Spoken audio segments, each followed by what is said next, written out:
Ngiphinde ngibingelele bazalwane egameni elihle leNkosi yethu uJesu Kristu, inkosi yamakhosi ezobuya masinyane, ezobusa kuze kube phakade. Siyabonga bazalwane, simnikeza udumo uNkulunkulu wethu nangalesi sikhathi sisalungiselela ukubuya kaJesu masinyane.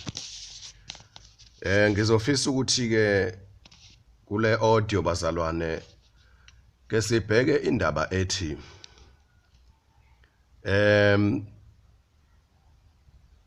uma sekuphele konke sekudlule konke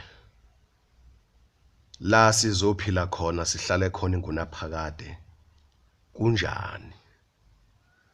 Ifisa ke sibuke ikhaya lethu elisilindele njengamanje ukuthi sinqobe la emhlabeni size sizohlala kulo esilungiselelwe lona. Umshikashika wonke okhona phansi komthunzi welanga. Uma ufunda incwadi yomshumayeli ithi konke kuyize leze. All is vanity. And kuyize leze ngempela konke uma umuntu engayenzi intando kaNkuluNkulu, engenayo uJesu Kristu inkosi abe inkosi nomsindisi wakhe, engenalo izwi kaNkuluNkulu nentando kaNkuluNkulu. All is vanity. Konke kuyize leze kuzonyamalala. So ke bazalwane, umshikashika siyathandaza, siyayihlupha inyama yethu, sizila ukudla, sifunda izwi likaNkuluNkulu, sifakaza ngoJesu, kuyashunyayelwa. Khona lapho qhamuka impisi embethe isikhumba semvu, ziqamba amanga idukisa abantu ehluphekeni kwabo, bedesperate abantu befuna usizo, kuqhamuka impisi idlane ngabo, sibakhokha izimali bathembisa amathemba angekho, kanti ziyayazi into ezifunayo. Kube khona abafikayo abashumayela iqiniso bangamukelwa, bahlushwe bazingelwe. Bazalwane, kuzodlula konke bonke ubuhlungu emhlabeni, ama-families are broken. Ithi uqobo lwethu, we are heartbroken. Siphukile enhlizweni, silimele, singama-victims ezinto eziningi. Akekho umuntu ongahlukumezekile ndlela athile, akekho noyedwa bazalwane. Ngisho nengane encane, ngisho nengakazalwa already, njengoba uma wayekhulelwe njena, isiyakusenza ngoba ingane bazalwane incane inomoya kaNkuluNkulu kuyo. Umama mabe ebuhlungu ekhala, ekhuluma izinto engekho right ngomlomo wakhe, iya-affecteka ingane. Mhlambe kuyaxatshwana, kuyathethiswana, kuyashawana, all the stuff, ingane ingaphakathi ya-affecteka, iphuma nje already siyi-victim. So ke sihlukumezekile bazalwane ngendlela eningi phansi komthunzi welanga. So you cannot deny the fact ukuthi ubuhlungu ndlela athile, ushayekile ndlela athile. But iBhayibheli lisifundisa ukuthi siqinisele, siphikelele, sikholwe, phikelelana ukungena ngesango elincinyane. Isho njalo inkosi uJesu mayifundisa. Inkosi uJesu ithi onqobayo lapha kwisambulo 2 no chapter 3. So kufuneka siqhubeke sikholwe kunjalo. Zinkulu zethembise khona bazalwane. Yabona mayithi uNkulunkulu yosula inyembezi, usula inyembezi ngempela. Siyokhohlwa usizi lonke, ubuhlungu bonke, ukukhandleka konke. Yabona, ezinye ingceke kaNkuluNkulu ithunywe uNkulunkulu endaweni ezingekho favorable, indawo ezingekho conducive, kodwa uNkulunkulu amanazo. Yabona, la kuphileka khona uzubuza ukuthi kambe kuphileka kanjani lana. uNkulunkulu eyithumile ziyoshumayela ivangeli, zahlukana nemindeni, zashiya amakhaya. Yabona, kuningi okwenzekile bazalwane. Abanye bashawe izimo. Yabona, mawufunda uLukozana uMphostoli Paul lapha, kuningi uMphostoli Paul abhekane nakho, uyakubala lapha encwadini waseKorinte ngendaba yesibili, Mangaphosi chapter 11. Uyayibala inhlupheko adlule kuzo. Mayisevala inhlupheko zakhe eyibala abesethi kodwa angiyekile ukukhathalela abazalwane bonke endaweni zonke. Uyacabanga ngabo, uyabakhathalela, une-concern ngabo. in spite of ukuhlupheka nobuhlungu adlule kubo. So ke manje bazalwane nathi ngifisa ukuthi sikhulume sikuveze bazalwane ukuthi likhona ikhaya lethu esezulwini esiyophelela kulo elibizwa ngokuthi iJerusalem elisha. Mawufunda lonke iBhayibheli yilo kuphela leli khaya eliveziwe eBhayibhelini lonke. Ngisho ngofunda iOld Testament kuyakuprofetha uyayo mhlambe kwezinye ingxenye zeBhayibheli kucashila kubonakala kahle, kodwa mawusu uNkulunkulu esekusizile ulifunda iBhayibheli lonke uyabona ukuthi wonke umshikashika kusukela kuGenesis kuze kufike kwisambulo inhloso kaNkulunkulu ukuthi abantu baphelele kuleli khaya. Ngoba umshikashika usekuthenini uNkulunkulu wayefuna ukuthi abantu babe naye ehlukanisele yena bona abe phakathi kwabaphile nabo ingunaphakade. So ke umhlubuke wahlubuka ezulwini uLucifer uSathane uzama manje ukubasusa kuNkulunkulu njengoba sesikhulumile ke kuma audios bazalwane nizwele. So ke ngifisa nje manje siqinisane bazalwane sivuselelane ukuthi nalezi zinto okuthiwa sihlukane nazo ususebenze kangaka usudlule entweni engaka uzama impumelelo umuzi wakho usuna uhleli kuwo muhle nemali yakho ufundile kunjeyana kuzodlula konke. Manje uzubhlungu manje ngoba unembeza wakho manje usunento osuyazi ukuthi lapha kunembeza wakho uyahlupheka manje ukuthi kambe nalezi zinto ke sengizamile kwazona kuthiwa zongibambezela uma inhliziyo yami isizenze zaba zithixo angisenasikhathi noNkulunkulu senginake zona ngiphilela zona ngicabanga ngazo kusho ukuthi sezi-idol sezisithixo sezisithombe seziuNkulunkuluwana kimi. Uma uJesu ehla uthi ibandla ngizosala futhi mangifica usuku lokufa ngizohamba ngesihogweni ngenxa ukuthi uNkulunkulu bengasamkhonzi ngomoya nangeqiniso futhi ngasamkhonzi ngasamthanda ngenhliziyo yami yonke ngamandla monke ngengqondo yami yonke ngomoya monke ngomphefumulo wami wonke. Noma khalana wami ngasanendaba naye ayikho into ebengicabangela umakhelwane instead bengimcabangela omubi okubi ngimbuka ngendlela embi ngimbuka ngeselibi. So ngingambuki ngothando ngingambuki ngozwelo njoba nami ngizwela. So ke manje yonke lento ngizohlukana nayo nembeza wakho manje uqalile yabona awusakhululekile ngoba usuzwe iqiniso kwakhona lokho kukodwa nje kubhlungu. Kuzodlula bazalwane kuzisikhathi la esizohlala khona sibe nokuthula ekhaya ezulwini. Ngizocela sifunde isambulo 21 bazalwane.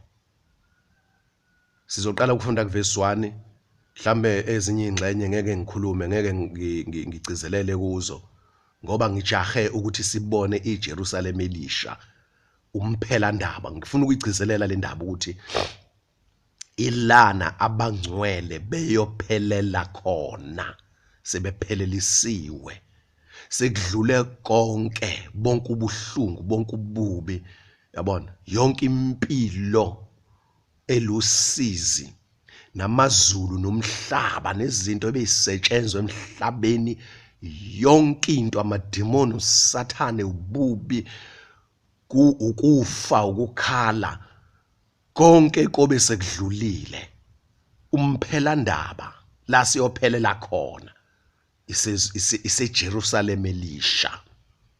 Ngifuna sikubuke lokho bazalwane.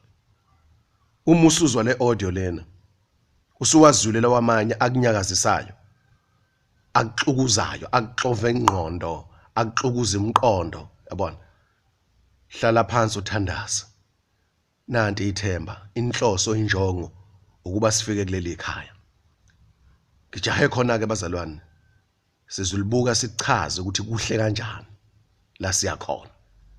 Uthi noma kulezi insuku ezincane sele ubhlungu bazana ukuthi asazi ukuthi umuntu uhamba nini emhlabeni. Ngoba singakhuluma sithi silungisela ukubuya kaJesu kanti kuzofika ukufa kuqala.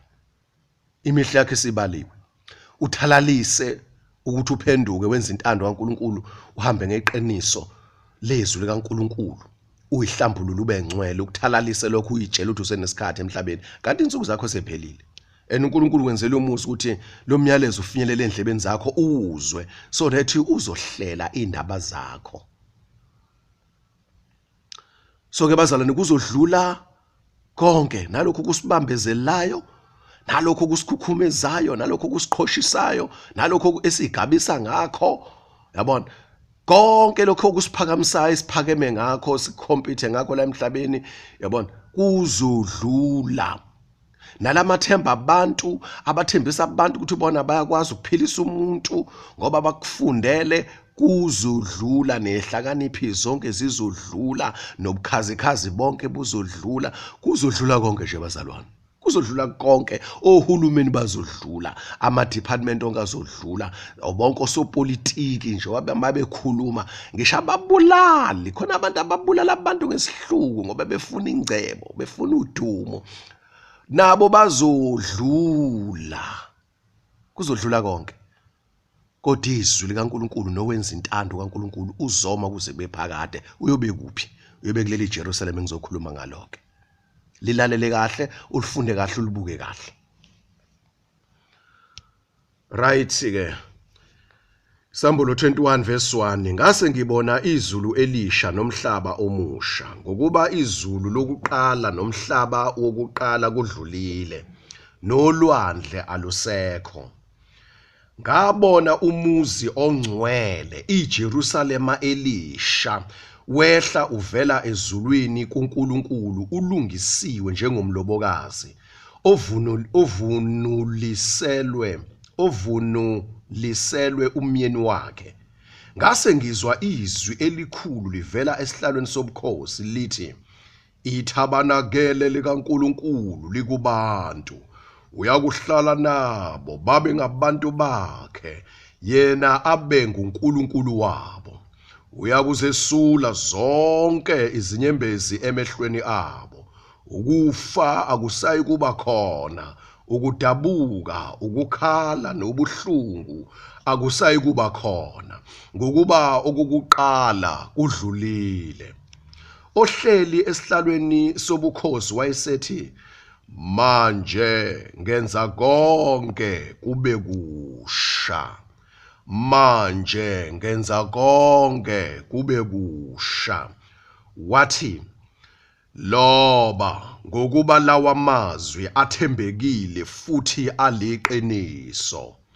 Wayesethi kimi, sekwenzekile, ngingu-Alpha no-Omega, ukuqala nokugcina. Owomileyo ngiyakumphuzisa ngesihle emthonjeni wamanzi okuphila. Onqobayo uyakudla ifa lalezo zinto, futhi ngiyakuba nguNkulunkulu kuye, yena abe yindodana kimi. Kepha amagwala, abangakholwayo, abanengekayo, ababulali, izifebe, nabathakathi, abakhonza izithombe, nabo bonke abaqamba amanga, isabelo sabo siyakuba sechibini elivutha umlilo nesibabuli. Lokho-ke kungukufa kwesibili. Kwase kufika enye yezingelosi eziyisikhombisa ezaziphethe izitsha eziyisikhombisa, zigcwele izinhlupheko zokugcina eziyisikhombisa. Yakhuluma nami yathi, woza, ngikukhombise umlobokazi, umakoti wewundlu. Yahamba nami ngikumoya, yaya nami entabeni enkulu nephakeme, yangikhombisa umuzi ongcwele, iJerusalema, wehla ezulwini kuNkulunkulu. Wawunenkazimulo kaNkulunkulu, ukucwazimula kwayo kunjengetshe eliyigugu, sengathi yitshe ijaspi elicwebezelayo. Wawunogange olukhulu noluphakeme, unamasango 12. Emasangweni kukhona izingelosi eziwu-12, kuwo kulotshiwe amagama ezizwana eziwu-12 zakwa-Israyeli. Ngasempumalanga kwakunamasango amathathu, ngasenyakatho kunamasango amathathu, ngaseningizimu kunamasango amathathu, nangasentshonalanga kunamasango amathathu. Ugange lomuzi lwalunizisekelo eziwu-12, phezu kwazo kulotshwe amagama abapostoli bewundlu abawu-12. Owayekhuluma nami wayephethe induku yegolide yokulinganisa ayezolinganisa ngayo umuzi, amasango awo nogange lwawo. Umuzi wawunezinhlangothi ezine, ubude bawo bulingana nobubanzi bawo. Wawukala umuzi ngenduku, ubude, ububanzi nokuphakama kwawo kwakulingana, kungamastadiyo awu-12,000. Walukala nogange lwawo lwalungamakhubithi awu-144 ngokulinganisa kwengelosi okungokwabantu futhi. Ugange nalo lwalwakhiwe ngejaspi, umuzi wenziwe ngegolide elihle elinjengengelazi ecwebezelayo. Isisekelo sogange lomuzi izisekelo zogange lomuzi zihlotshiswe ngawo wonke amatshe ayigugu. Isisekelo sokuqala kwakuyijaspi, esesibili kuyisafire, esesithathu kuyikhalkedoni, esesine kuyisimaragide, esesihlanu kuyisaridonikisi, esesithupha kuyisadiyu, esesikhombisa kuyikhrisolithe, esesishiyagalombili kuyibherile, esesishiyagalolunye kuyitophazi, eseshumi kuyikhrisoprasi, eseshumi nanye kuyihiyakhinte, eseshumi nambili 12 kuyi-amethiste. Amasango awu-12 ayengamapharele awu-12, yilelo nalelo sango ngalinye laliyipharele elilodwa. Umgwaqo womuzi wawuyigolide elicwengekileyo elifana nengilazi ekhanyayo. Angilibonanga ithempeli kuwo, ngokuba iNkosi uNkulunkulu uSomandla iyithempeli lawo kanye newundlu. Umuzi awudingi ilanga nenyanga ukuze kukhanyise, ngokuba inkazimulo kaNkulunkulu iyawukhanyisa, nesibani sawo yiwundlu. Izizwe ziyakuhamba ekukhanyeni kwawo, namakhosi omhlaba alethe kuwo ubukhosi bawo. Amasango awo awasoze avalwa emini, ngokuba ubusuku abuyi kuba bikho lapho. Bayakuletha kuwo ubukhosi nodumo lwezizwe. Akukho lutho olungcolileyo oluyakungena kuwo nanini. Owenza amanyala noqamba amanga kuphela labo abalotshiwe encwadini yokuphila yewundlu. Bazalwane, iyoke le indaba emnandi la kuchazwa udescribewa uhlobo lomuzi, idolobha elikhulu. Idolobha, uJohn chapter 14 from verse 1 uthi, ningakhathazeki, ekhaya likaBaba kunezindlu eziningi. Yilo-ke ikhaya leli likaBaba, iJerusalem elisha. Umuzi lo, umuzi wasezulwini, umuzi kaNkulunkulu ophezu konke, la esiyophelela khona, la esavela khona singakafika emhlabeni sizohlupheka ngalendlela esihlupheka ngayo manje, okwangesiyona intando kaNkulunkulu. uNkulunkulu intando yakhe kokuba sizobusa emhlabeni, saphucwa lokhu kubusa, then saphucwa umbusi omubi ohlubuka ezulwini, uSathane. Waba imbangethu wasibangisa, ngoba nakho enikezwe amandla ingilosi, wasehlula iningi lethu empeleni wabehlula bonke abantu kwalamula uNkulunkulu nenkosi uJesu ukuthi esesihlulile wasiwinela kuyo uSathane yafika inkosi uJesu yazochitha igazi layo yasithengela kuNkulunkulu ukuze uSathane engabe sasi-owner kodwa si-own uNkulunkulu sibe ngabakaNkulunkulu. Mangaphosisi ngithi u2 Corinthians chapter 5 verse 15 lithi iBhayibheli ngokuba obafela bonke ukuze abaphilayo bangabe besayiphilela bona kodwa baphilele yena owabafela wabuye wavuka ukuze abaphilayo bengabe besayiphilela bona. Into ezosiphephisa ezosivikela ezosinqobela kukuba uma ngabe siqonda ukuthi asisaziphileli thina siphilela yena uJesu Kristu ngeke uSathane sehlule futhi sesisindisiwe. Ngeke uSathane sintshontshe, ngeke uSathane siluthe, ngeke asithakathe. Lithi izwi likaNkulunkulu kuMark ngithi chapter 16 lithi bayakudla okubabayo kodwa ngeke kubenze lutho. Lo mhlaba uthakathiwe, amanzi aphuzwayo kuthiwa adlula kwi-purification system lapha kufakwa ama-chemicals. Emadolobheni mawuthe wavula amanzi ubone lento emhlopha amanzi ubone ukuthi khonto efakiwe bese sithemba lokho ukuthi amanzi ase-clean kodwa ubuwabona ukuthi amanzi amhlophe ngendlela exakile and iyanuka lento efakwe lana.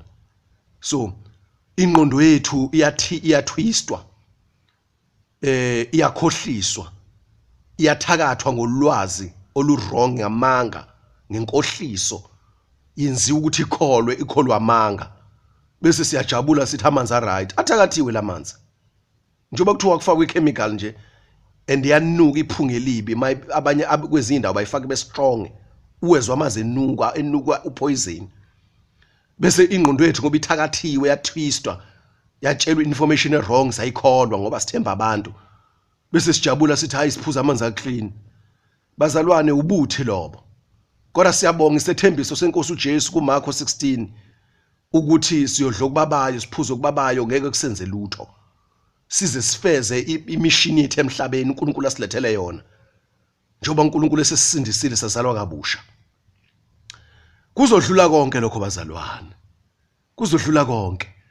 Nanti ikhaya lethu esibheke kulo sengifundile bazalwane kodwa kuyabiza ukuthi ngithi ukuchaza kancane. So ke uJohane lana ukhonjiswa iJerusalema lehla livele ezulwini uNkulunkulu uyaboniswa lona. Yilana ke bonke abantu abangcwele abazothi mabezwa kushunyelwa ivangeli eqinise emhlabeni baphenduke bamkhola uNkulunkulu bamukele inkosi uJesu ibabuse bayidela impilo zabo badela ukuphila kwabo badela impumelelo yabo badela izwe nenkanuko yalo badele ubuhle balelizwe badele ukuhloba kwalelizwe badele intokozo nenjabulo yalelizwe kube sengazathi impilo yabo imuncu ngoba iphambana nokujabula kwasemhlabeni kodwa labo bantu isiphetho sabo ukuba bazophila kuleli ekhaya. Sekudlule konke bazalwane konke sikubonayo kuyonyakaziswa amazulu nomhlaba uNkulunkulu abhidlize yonke into ngoba icorrupt. Uyabona mabe kwakhiwa ibhilidi bese kuthiwa hayi selonakele manje kulinenkinga eziningi ngisho kuthiwa linama stories mhlamba u50 linama upstairs awu50 kuyaphezulu libhidlizwe bese kushiswa lonke uvucu luhambe liyoshiswa lidestroy bese kwakhiwa ibhilidi elisha. So ke lo mhlaba bazalwa namazulu akhona nomhlaba omusha nami nomhlaba okhona njengamanje nalolu lwandle olukhona okwenziwa kula mabhizinisi miningi imonakalo maningi amanyala enziwa ulwandle ngemikhumbi ababhukuda khona abasebenza khona maningi amanyala enziwa khona uSathane unedolobha lakhe lapha ngaphansi abanye bayobhula olwandle abanye bayokwenza imikhuba abanye benza sexual immorality khona olwandle iningi incithakalo enziwa olwandle bazalwane ubugebengu benziwa khona olwandle abanemikhumba abanekephe abashayeli amatilosi lokuthiwa ama-pilot. Kuningi bazalwane ukubulalana, kuningi ukuthakathana okukhona ukuthakathana ngendlela eziningi ezahlukene. Abanye bayakhendla khona lapho olwandle kuphuma labo fisha ngazathi abantu. Abanye kuthiwa balala nabo bathwala ngabo, bathola amandla kubo. Bazalwane kuningi esingakwazi. Uma ufunda isambulo 21 lithi iBhayibheli nolwandle lwakhipha abafileyo ababekulo. Ngoba kubulewe abantu abaningi lapho olwandle.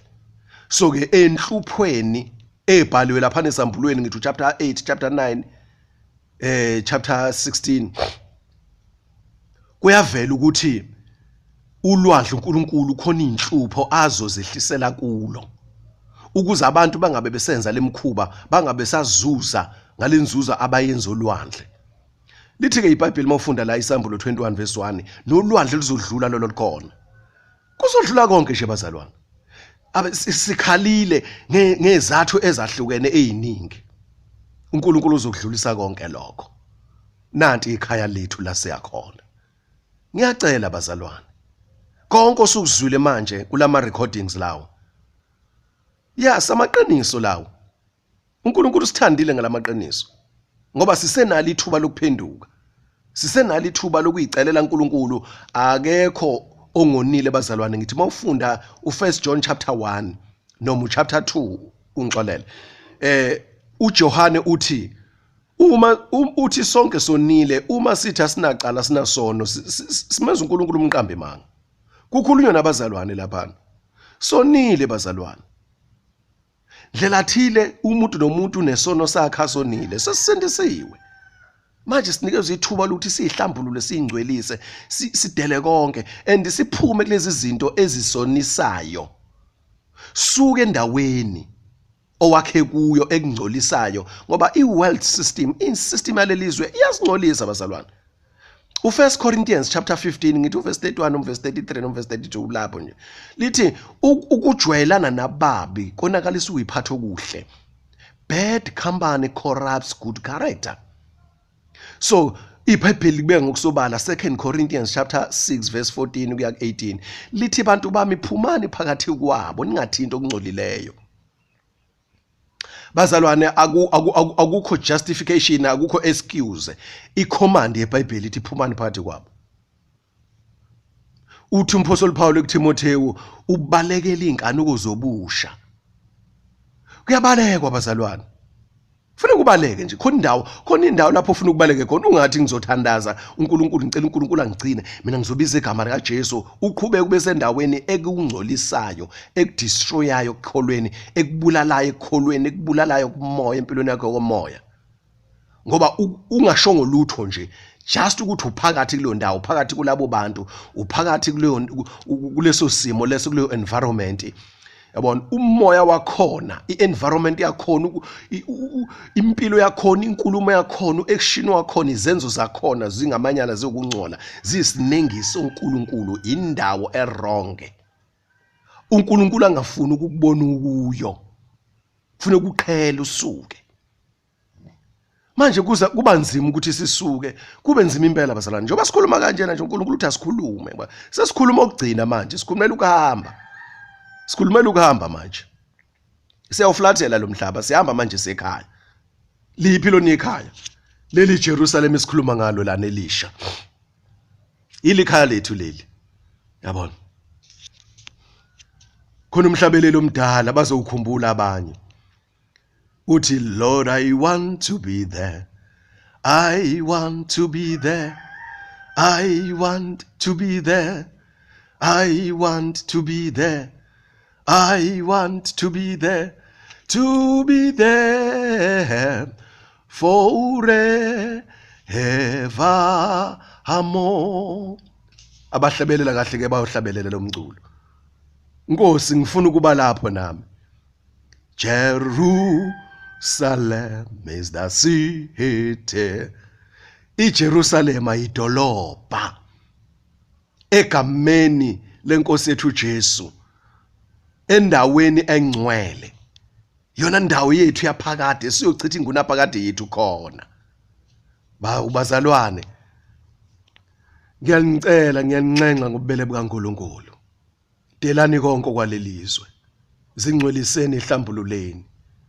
Khipha zonke lezi zinto ezifakiwe othakathwe ngazo zafakwa enhlizweni yakho wagcina manje usuhlanya ngalezi zinto. Lwancipha uthando lukaNkulunkulu. Isystem yalelizwe bazalwane iwububi. Lento yempumelelo educational, professionally, career wise, lento yempumelelo bazalwane iwubuthakathi, kuthakathwa abantu ngayo. uJesu uprofethile lapha na kuMatthew chapter 24 uthi ngenxa yokwanda kobubi buphi bona lo bazalwane ekoleni kukhandwa igebengu. Njengoba ubona ubugebengu bungaka nje emhlabeni, kukhandwa abantu abaphila emangeni baqamba amanga. Njengoba ubona amanga engaka nje emhlabeni, izingane ithanda ukuba yi-actor actress, iyophila impilo yamanga, iqamba amanga, ivela kwabanye abantu. Umuntu ephile enye impilo bamazi lo muntu adume, bemazi ngenye impilo kanti yena uphile enye impilo. In real life uphile enye impilo. Sikhona lapha sikhulume khona kwenye audio bazalwane, sikhuluma ukuthi siphila emhlabeni we-fake, wama-fake. Izinto ziyi-fake. Uyabona? Siphila emhlabeni wama-fake bazalwane. Sathandiswa lama-fake. Lapha isambulo 21 verse 8 lithi nabo bonke abaqamba amanga isabelo sabo sechibini elivutha umlilo nesibabule. So ke manje bazalwane, ikhaya lethu lelaphakathi iJerusalema. Umuzwa lobubuhlungu bokuthi kuthiwa hlukana nezwe nezinto zalo nalempumelelo nalolu dumo, uthi ubuka abangani bakho, ubuka ama colleagues, ubuka abantu awufunda nabo, classmate tertiary university whatever lawa ukhona, uyabuka uthi hey mase ngidela konke ngishiya yonke into, bazongithatha kanjani, bazongibuka kanjani. Uthe uJesu asimesaba uNkulunkulu ophezulu konke, othi mayesebulele abe namandla okuphosa esihogweni. Kodwa singamesaba umuntu. uNkulunkulu mayemvumela umuntu uyakubulala ufe, kodwa ake ngiyakuthatha kufaka esihogweni umuntu. Umsebenzi kaNkulunkulu lowo. So lithi iBhayibheli asisaba uNkulunkulu ophilayo. Musukusaba abantu bayadlula. Sebedlulile abanye. Abanye bethu badlulelwe abazali abasenabazali. Bona labazali ababafundisile abasekho. Nawe futhi uzodlula nje ubufundisa ingane zakho nje, uzodlula isale ingane zakho. Kuyadlulwa nje, kuyadlulwa. AmaHebheru chapter 9 verse 27 lithi iBhayibheli ngoba kumisiwe ukuthi abantu bafe kube kanye emva lokho kwahlulela. Manje ke bazalwane kuzodlula konke. Buzwe lobubuhlungu bokuhlukana nezinto zalelizwe usuyisebenzela kangaka. Uyabona nje ubuzwa lobuhlungu njena ingoba zinamathele kuwe, uthakathiwe ngazo zanamathela kuwe. Manje uyabona nje ubuzwa ubuhlungu makuthiwa dela konke. Hlukana nale khona amabhizinisi angcolile. Khona amabhizinisi uyathanda noma uthande uyingxenye yamanyala, ngisho ungawenzanga amanyala, ngisho ungakhendlanga. Kodwa ngenxa ukuthi une partnership nabantu abangamesaba uNkulunkulu. AmaHubo chapter 1 from verse 1 ungahambi ngeziluleko zababi, ungeme endleleni yezoni, ungahlala enkundleni yabaqolodayo. Abamsaba uNkulunkulu ophezulu konke, abakholwa iNkosi uJesu, abanayo imithetho kaNkulunkulu abantu, but usebhizinisini and unama partners, partnership nabantu abathile. Kunakuhlengenyela kuni. So kufanele kuhlukane lezo zinto bazalwane. I few amabhizinisi ngampela apure. Ongathi uma uyenze uze unembe zakho awukulahla indawo. Uhlanzekile. Kodwa futhi kuyicala futhi ma usuthembele lo business, inhliziyo yakho nengqondo yakho ilapho. Kanti uJesu uthe asithathe isiphambane imihla ngemihla. Yilona lo ufuna ukuzemva kaJesu, ufanele azidele. Bese sonke sikholwa iNkosi uNkulunkulu, sikholwa uNkulunkulu ophilayo. Ngeprovision yosuku nosuku. Ukuthi siphile kuma physical needs. So ke bazalwane, nanti iJerusalem elisha. Ake ngigxile kule description esinikezwe yona lapha na kwisambulo 21 ukuthi linjani iJerusalem elisha. Kuthiwa bazalwane imeasurement esetshenzisiwe eyabantu emhlabeni, ingelosi isebenzisa imeasurement yabantu. Kuthiwa leli Jerusalema usayizwala ubukhulu balo, leli dolobha leli city isithi le eyikhaya la uNkulunkulu ehlala khona thina esibizelwe ukuthi sibe khona. Mawufunda ngithi uJohn chapter 12 uverse 26 ithi inkosi uJesu la ngikhona ingcebo zami ziyoba khona nazo. Lithi iBhayibheli uJesu wavusa kwabafileyo wanyukela kwesomnene sikaNkulunkulu wahlala esihlalweni sikaNkulunkulu. Usho lona uJesu uthi njengabe nganqoba ngithi Isambulu chapter 3 ungixolele ngasekugcineni ngoba nami nganqoba ngahlala kwesomnene sikaBaba. Umfundisi Isambulu chapter 3 lapha ngasekugcineni uthi nonqobayo ngiyamenza uhlahle kwesomnene sami esihlalweni sami sobukhosi. Kusho ukuthi ke njengoba uNkulunkulu ehleli kuleli khaya lakhe kulomuzi wakhe omuhle kanjena ekhaya ezulwini ikhaya lethu lelo la esizospenda khona ukuphila kwethu okuphakade khona. Laba nje manje abasihluphayo uma begcina bengaphendukanga siyabanxusela uNkulunkulu siyabathandaza ukuthi baphenduke bangayi kubhujisweni. Bonke abantu ababi abangaphendukanga abangakholwa inkosi uJesu bayoshe esogweni kanye noSathane ingelo esembi. Bobe bezubuhlungu obumangalisayo. Ngalesikhathi abangcwele bona bobe beduduzwa lapha ekhaya ezulwini. Kuthiwa ke usize waleli Jerusalema u12,000 ama-stadio awu12,000. Uma wenza i-research uconverter leyo measurement naleyo language yama-stadio uyisa kuma kilometers. Kuthiwa u2000 abanye bathi 2200 kilometers i-distance. Njoba kuyisikwele njena i-length yakhona iyalingana ne-breadth yakhona ububanzi nobude kuyalingana is 2200 kilometers. Nokuphakama futhi kwakhona bese kuthiwa ke i-thickness ububanzi bodonga i-thickness yodonga is abanye bathi 62 63 64 kanti distance abanye bathi 2500. Kodwa unasi isithombe roughly ukuthi i-distance ithini. Mina ngithanda ukusebenzisa u2200 kilometers. Awumagine ku2200 kilometers ukuthi i-distance engakanani. Awumagine i-country yase South Africa. Yabona ukuthi ama measurements akhona ngwazi njengamanje ngayenza research ukuthi uma ukala ubude beSouth Africa nobubanzi beSouth Africa yabona umngcele yeSouth Africa South Africa nje yonke ingakanani usize wayo. Ngendlela engizwa ngayo lana noma ngakayenza research ngizwa ngazathi le city is not and amavesi eBhayibhelini athi sinezwe lethu elisezulwini thina sibona balelizwe singamanxusa sizihambe aliens and strangers in this world because sinekhaya lethu elisezulwini. Sinezwe lethu elisezulwini. Uma ufunda lapha ngithi amaHebrew chapter 13 likhuluma ngekhaya lethu elisezulwini engekho la emhlabeni. So ke ikhaya leli dolobha umuzi omkhulu la uNkulunkulu ehlala khona la sohlala khona ingunaphakade 2 leli dolobha liphinde futhi libe i-country la ipalace yobukhosi basezulwini ikhona. Then uNkulunkulu esedlulisa amazulu nomhlaba nolwandle kuzoba nesystem entsha. Kuzoba nezinto ezintsha kuzoba neorder entsha ukuhleleka kwe-eternity ukuhleleka kwe-creation ukuhleleka kwe-universe kuzoshintsha akuzokuba ikhona lokho okukhona njengamanje. Njengoba ufunda lapho na uverse 1 nje uthi the old order of things has passed away. Kudlulile ukuhleleka kwamazulu kwe-universe kuzodlula lokho khona ngoba uNkulunkulu uzoqeda ngoba corrupt. Bese kuba khona ukuhleleka okusha. Bazalwane ngiyacela egameni lenkosi uJesu ungasali inkosi yami. Kuhle la siyakhona. Kuthiwa ke bazalwane i-thickness udonga lwakhona ububanzi bakhona plazo mana 60 63 64 meters 64 meters. Ungixolele mangithe kilometers meters.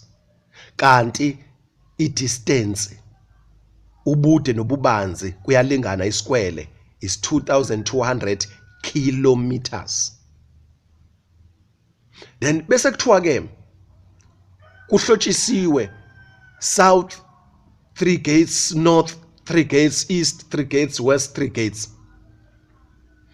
Bese kuthiwa kuhlotshiswe ngamatshe ayigugu eliphezulu. Lobu buhle balamatshe bazalwane abuchazeki ngokwelanguage ngolimi lwasemhlabeni.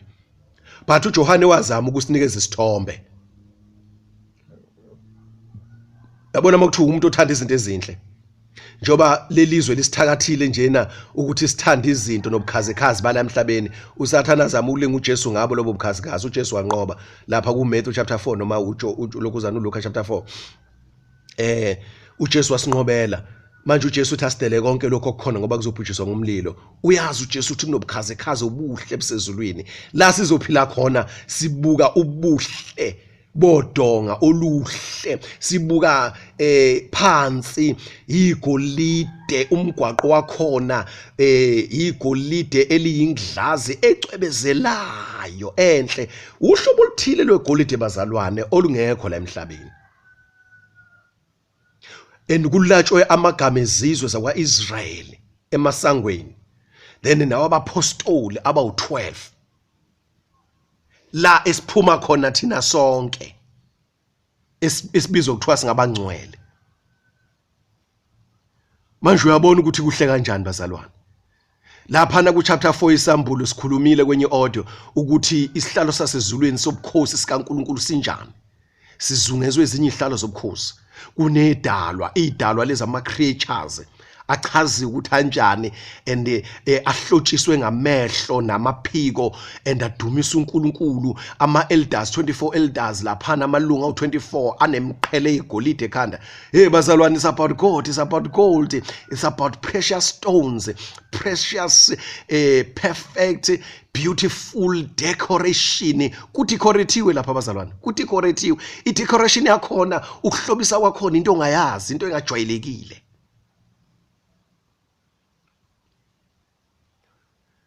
Ilapho esobe siphila khona ingona phakade bazalwane.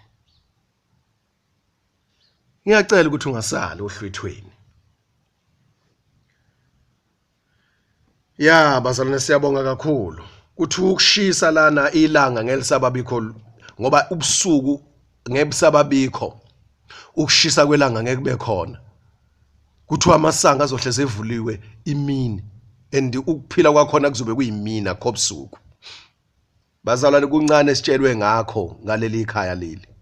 Lana sinikezwe isithombe nje sokuthi kube khona into esobambelela kuyo, sibheke kuyo, sikholwe yiyo ukuze sikwazi ukuthi sibe namandla okudela. Uma sesidele konke okwalelizwe sibe namandla futhi ukuthi masilingwa sihlushwa sinqobe ngoba khona into esidonsayo. Besinikezwa leso sithombe nje bazalwane. But I feel in my spirit ukuthi kuningi siyokubona mase sifike ekhaya. Esiyofika simangale sithi wow. Siyabonga kakhulu bazalwane egameni lenkosi Jesu. Egameni lenkosi ethu Jesu siyabonga kakhulu. Inyanga nenyanga ngeke saba khona. Ngoba inkazimulo kaNkulunkulu yena izosikhanyisela ubuhle bokukhanya kaNkulunkulu sobe sibuka bona. Njalo njalo bazalwane ukuze kube phakade. Ngalomzuzu abangayenzanga intando kaNkulunkulu esogweni bayakhala ebumnyameni obuhlungu beyiluma amazinyo. Deep, very deep darkness and pain.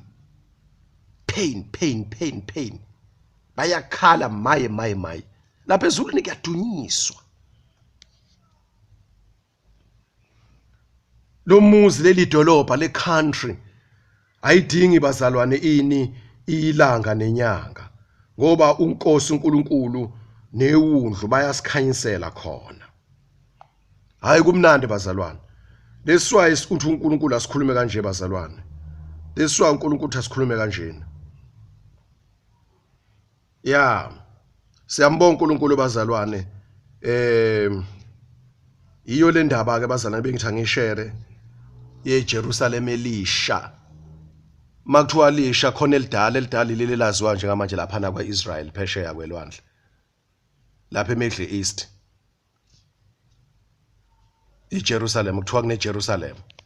Elala emhlabeni lelo lidala. Khona elisha uNkulunkulu asibekelele nekhaya ezulwini. Lisha phela ngoba khona elidala la emhlabeni abantu elidumile abalaziyo. Yeah. Uma ufunda laphana AmaHebheru chapter 13 from verse 13 noma siqale kufunda verse 12. Ngakho ke naye uJesu ukuze angcwelise abantu ngegazi lakhe wahlupheka ngaphandle kwesango. Ngakho ke masiphumele kuye ngaphandle kwenkambo sithwale ihlazo lakhe. Asinawo lapha umuzi omiyo kodwa sifuna umuzi ozayo. Uma ufunda ngamaversion esingisi lapho lana lithi we do not have a city or a country that is lasting here on earth, but we have we are looking forward yabona emzini ozayo, ekhaya kwi-country ezweni elizayo. Verse 15. Ngakho ke ngaye masinikele umhlatshelo wokudumisa kuNkulunkulu okuyisona sithelo sezindebe zomlomo wethu, sivume igama lakhe. Ningakhohlwa ukwenza okuhle nokwabelana ngokuba uNkulunkulu uyathokoza ngeminikelo enjalo. Bengiveza nje abazalwane ukuthi lona khaya lethu uMphostoli Paul uyamfakazela uJohane ukuthi kune country ethu lapha ezulwini. Asinawo umuzi bazalwane. Asinawo umuzi. Asinalo idolobha, asinalo izwe, asinayo i-country emiyo phakade la emhlabeni. Kodwa sibhekile umuzi ozayo. Lo ngikhuluma ngawe iJerusalem elisha. Nawe lo muzi uthongo wakho akusona umuzi wakho, uzofushiye bawushiyele nabanye. Angabe ibhlungu ukuthi ufuna ukushiya. uNkulunkulu senzele umuzi ukuthi uyinqumele. Sizazothatha inqumo ke bazalwane, siyabonga inkosi yomusa sibusise egameni lenkosi ethu uJesu. Amen.